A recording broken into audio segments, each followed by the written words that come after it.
My 13-year-old niece giggled. Mom says if you disappeared tomorrow, no one would even notice, while opening the $850 phone I bought her. All 30 guests laughed, except me. I nodded, and with 2 taps, I shut down every payment, credit, bills, subscriptions. Gone. That night, I moved out, cut contact, and vanished, leaving behind only a black backpack. Inside, they found. Mom says if you disappeared tomorrow, no one would even notice.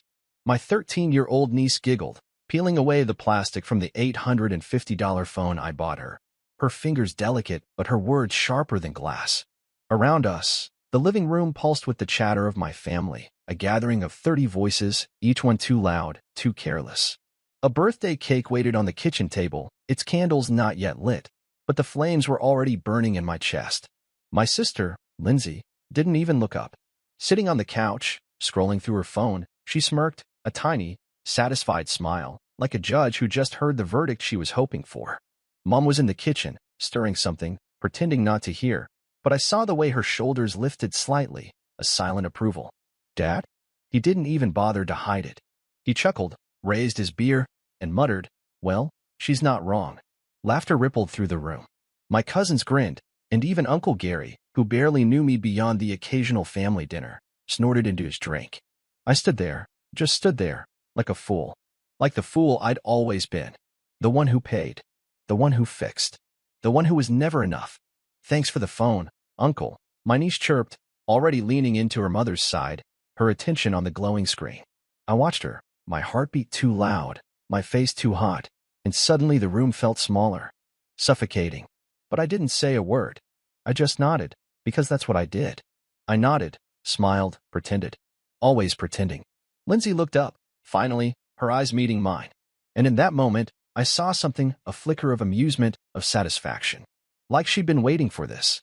For me to just stand there, speechless, humiliated. "All right, everyone, let's cut the cake." Mom's voice rang out, bright and cheerful, sweeping away the tension. But the taste of it clung to my tongue, bitter and thick. I moved to the kitchen, leaning against the counter as they gathered around the table. Candles were lit, wishes were made, and I just watched, my hands curling into fists. My jaw clenched, and somewhere beneath the hurt, something colder began to bloom. I felt my phone in my pocket. Just 2 taps. 2 quick taps. And every bill, every subscription, every credit line I'd set up for them, for Lindsay, for Mom, for Dad, they all vanished. My fingers moved without hesitation, like muscle memory, a decision I didn't even know I was making until it was done. Gone. Just like that. The voices blurred into a distant hum. The room swayed around me, a sea of familiar faces that suddenly felt like strangers.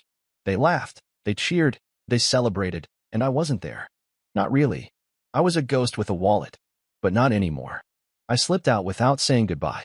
No one noticed. Of course, they didn't. The one thing my niece got right tonight. I didn't go home. I went straight to my apartment, packed a few essentials into a small travel bag, and then turned back. The black backpack was old, almost forgotten in the corner of my closet. But tonight, it had a purpose. I filled it, but not with my things. Not with anything they would expect. And then I returned. The house was still a noisy mess. No one noticed me slip in, walk down the hallway, and leave the backpack beside the stairs. And then I was gone. Really gone. By the time they noticed, I would be just a shadow. But inside that backpack. Let them find it. Let them try to understand. The silence didn't last long. I expected panic, anger, but what I got was an explosion. It started the next morning. I woke up to the sound of pounding on my apartment door. No phone calls, no polite knocks, just fists hammering against the wood. "Open up. You think you can just do this?" Dad's voice. Loud. Furious. I stayed quiet, watching the door shake as if it might come off its hinges. "I know you're in there. You think you're smart? You think you're better than us?" His voice cracked, not just with rage, but with something else, fear. I stayed silent. I wasn't playing this game. Eventually, the pounding stopped. I heard his heavy footsteps retreat, a muffled curse, and the slam of his car door. But it wasn't over. Not by a long shot. 20 minutes later, my phone buzzed. A text from Mom. Just one line. "How could you do this to your own family?" I didn't reply. An hour later, Lindsay tried. This time it was a call. I watched her name flash on the screen and let it ring. Then another. And another. 6 calls in a row. Finally, a message. You think you're so clever? You think we can't live without you? Fine. See how long you last without a family. I read it and smiled. Was that supposed to be a threat? Or a promise? But the real storm came that evening. I was just stepping out of the shower when I heard the sound of a key in the lock. I froze. No one should have a key to my place. No one except. The door burst open. Dad stormed in, red-faced, sweat beading on his forehead. Mom right behind him, her eyes wide and frantic. You think you can just lock me out? Dad bellowed. Get out, I said, my voice calm but cold. Get out? Get out? This is what you've become. Mom's voice was shrill, almost hysterical. Abandoning your own family? We raised you. You used me, I corrected, leaning against the kitchen counter, still drying my hair. There's a difference. Dad stepped closer, his fist clenched. You ungrateful little troublemaker. Try it. The words were out before I even thought. Calm. Solid. A challenge. His hand trembled, but it didn't move. We both knew the truth. He wasn't a fighter, never was. He was a bully who hid behind words, who shouted to hide his own fear. What did you do? Mom's voice broke. The cards don't work. Lindsay can't pay her bills. The mortgage, it's all gone. That's right, I nodded. Everything I paid for. Everything I managed. It's over. Dad laughed, a bitter, humorless sound. Oh, you think you're so powerful? You think we need you? Seems like you do. I shrugged. Since you broke into my apartment just to beg. Beg. He snarled. You think we're begging? You think. Enough. I snapped, the words slicing through his tirade. Enough. I'm done. Mom stepped forward, her hands outstretched. Please. This is your family. We're all we have. All you have, I corrected. I'm done being your safety net. Your bank. Your doormat. Dad's face twisted. You little pest. I raised a finger. Get out. Now. You can't do this, Mom whispered, tears welling up. This is cruel. Cruel. I laughed. Cruel is telling your son he's worthless while spending his money. Cruel is using me like a tool and laughing behind my back. Dad stepped forward again, but I didn't flinch. This time, he stopped. His shoulders slumped. You'll regret this, he muttered. You'll come crawling back. I won't, I said, my voice like steel. They left, slamming the door behind them. But as I listened to their footsteps fade, I knew this wasn't the end. The next day, they tried another tactic. Lindsay showed up at my office. I saw her through the glass, her face pale, eyes puffy from crying. My boss looked confused, then uncomfortable as she began waving at me. I stayed at my desk. Sir, there's a woman here. She's nobody. I didn't even look up. But she didn't leave. I watched her talking to the receptionist, her voice rising, her hands shaking. Then security stepped in, guiding her out. I knew she'd be back. That night, another knock. My landlord. There's a bit of a situation. He shifted awkwardly. Your family is downstairs, making a scene. Tell them to leave, or I'll call the police. He blinked. But, it's your family. No, I corrected.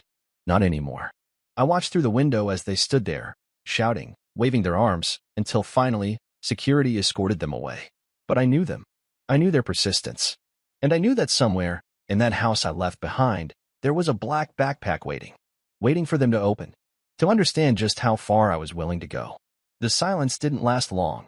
I knew them too well. Silence was just the calm before the storm. For days, I ignored their calls, their texts, their desperate voicemails. I even skipped work, letting the world fall away while I enjoyed the quiet. But I wasn't naive. I knew they wouldn't give up. It started with Lindsay's tantrums. Messages full of venom, blaming me for everything. Mom's tearful voicemails followed, her voice breaking as she begged me to be the bigger person and save the family. And then came Dad. At first, it was rage, threats, insults, the usual noise. But then his tone changed. Calm. Calculated. An invitation. Son, let's settle this like men. No drama. Just you and me. There's a game this weekend.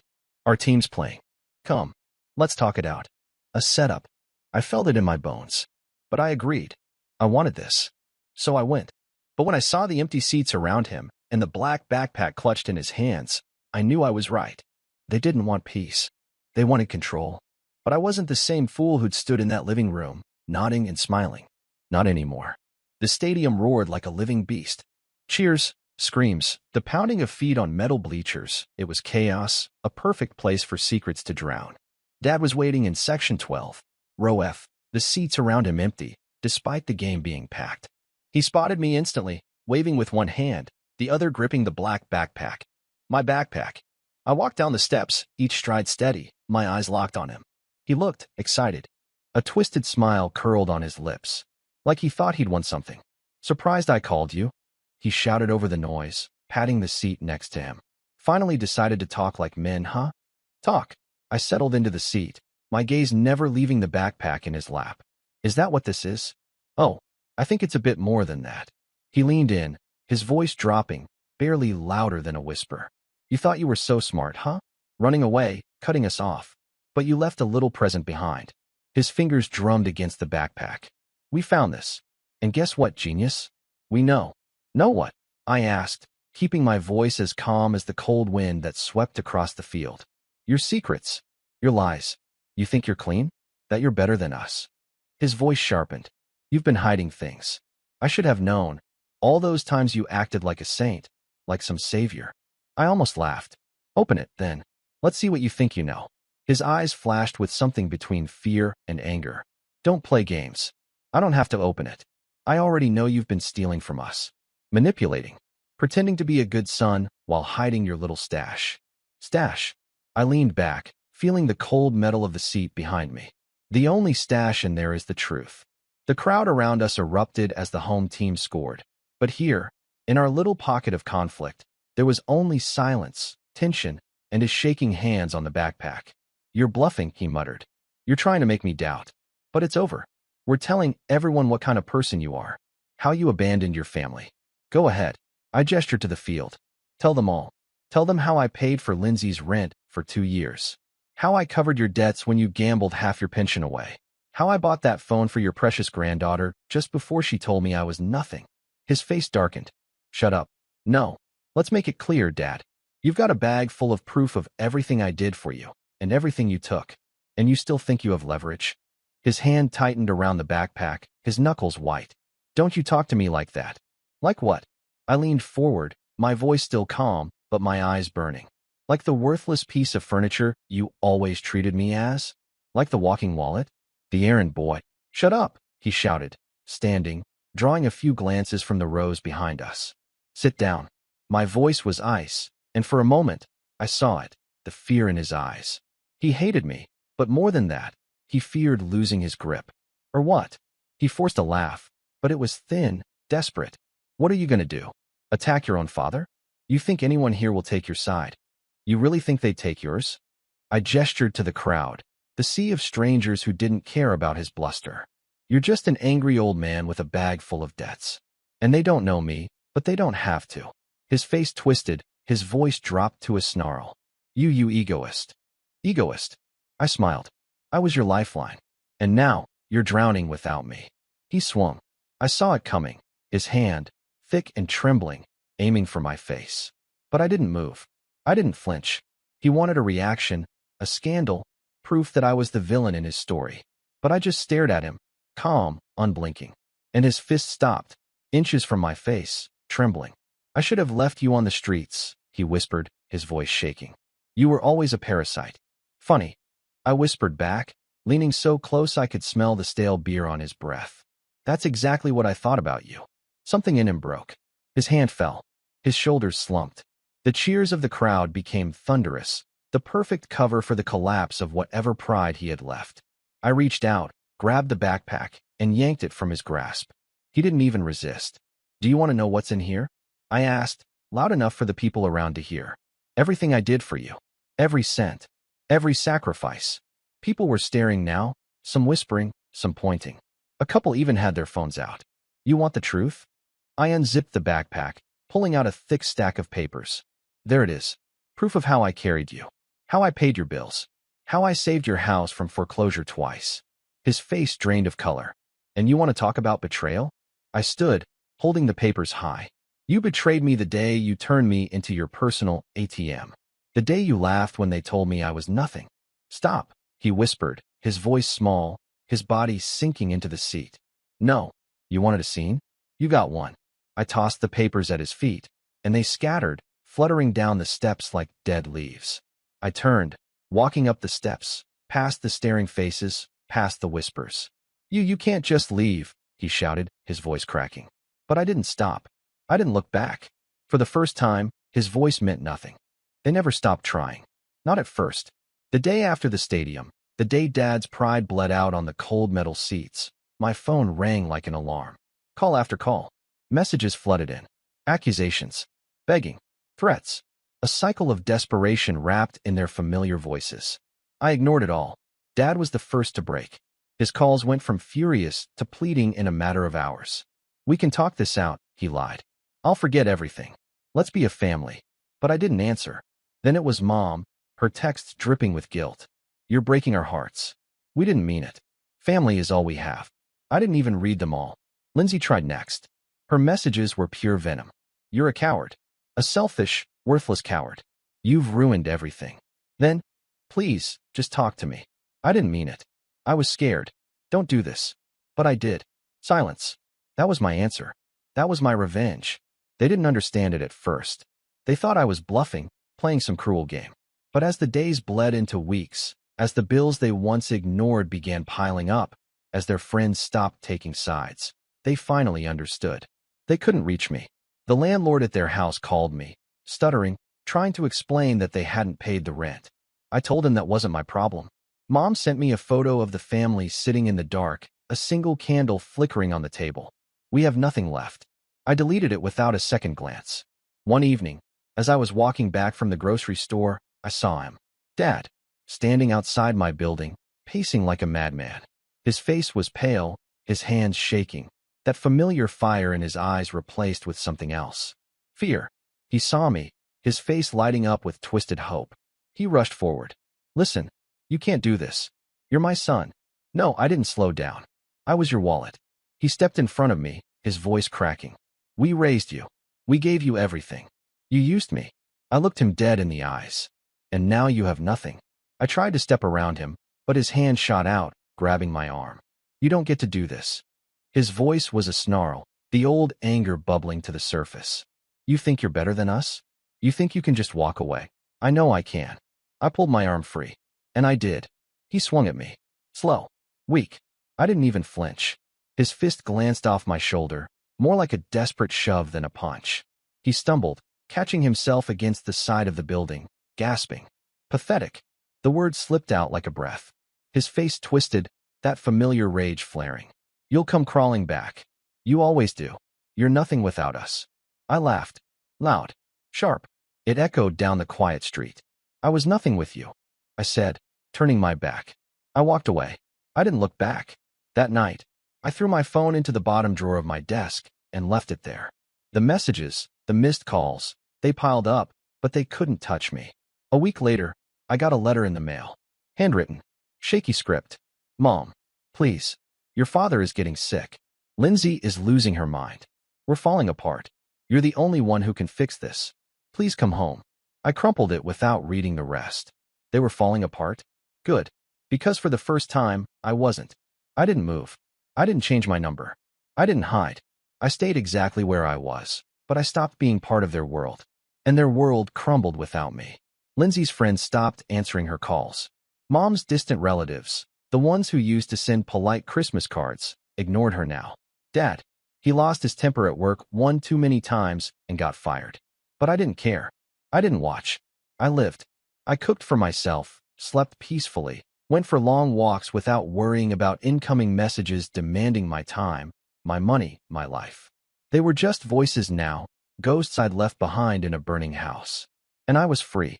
Months passed, and silence became a friend. I woke up when I wanted, ate meals without guilt, spent weekends exploring the city I'd once ignored, feeling freedom in every quiet moment. Sometimes I'd catch myself expecting the familiar buzz of desperate texts, the suffocating guilt, the frantic voice demanding I fix their chaos. But it never came. I had done the impossible. I buried them, not in the ground, but in my life. I walked down Main Street one crisp autumn morning, past the cafe where I'd bought overpriced cakes for Lindsay's birthday, the boutique where I'd spent a fortune on gifts, the restaurant where I paid for family dinners, where I was always so generous until I wasn't. Ghosts. Just ghosts. On the corner, a street musician played a slow, aching melody. His voice was rough, fingers dancing over the strings, a voice that didn't try to be perfect, only honest. I stopped, letting the music wrap around me. It wasn't about love. It wasn't about heartbreak. It was about letting go. The world moved around me, busy and alive. I stood still, breathing it in. When the song ended, I tossed a 20 into the open guitar case. The musician nodded, and I smiled. Not because I had to, not because someone expected it, but because I wanted to. And that was the difference. I didn't need them. I never did. I walked on, each step lighter, each breath easier. As the sun dipped below the rooftops, painting the sky in amber and crimson, I felt it, a quiet certainty. I was free.